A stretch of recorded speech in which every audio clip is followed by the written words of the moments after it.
ఒక కొటేషన్ ఉంటుంది, అద్భుతమైన కొటేషన్. నేను చదివిన ప్రతిసారి నవ్వు వస్తుంది నాకు, చదివిన ప్రతిసారి అది ఇంత కొటేషన్ ఎట్లా మిస్ అయ్యి ఇన్నేళ్ళ నుంచి అనిపిస్తుంది. ఒక ఆర్గ్యుమెంట్లో నువ్వు మాట్లాడాలనుకున్నప్పుడు, ఒకటికి 2 సార్లు ఆలోచించి నువ్వు మాట్లాడకు. అర్థమైందా సార్? మాట్లాడకు. ఒక ఆర్గ్యుమెంట్ జరుగుతున్నప్పుడు, మీకు నాకు ఆర్గ్యుమెంట్ జరిగితే 1-2 సార్లు ఆలోచించి ఏం మాట్లాడాలో ఆలోచించి నువ్వేం మాట్లాడకు, అంతే చాలు. 99% ప్రాబ్లమ్స్ సాల్వ్ అయిపోతాయి. నాకు ఈ సెంటెన్స్ గుర్తుకొచ్చినప్పుడు అలా నవ్వు వస్తా ఉంటుంది. ఏదైనా ఆర్గ్యుమెంట్ జరిగినా ఏదైనా మాట్లాడుతూ ఉంటే కూడా ఆ మూమెంట్ లోనే వస్తాండే మాట్లాడి వస్తాయి, ఎక్కువ వస్తా ఉంటాయి. సో సైలెంట్ గా ఉండండి.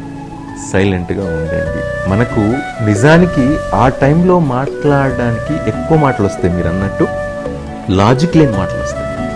మనం అరవడం ఎప్పుడైతే స్టార్ట్ చేసామో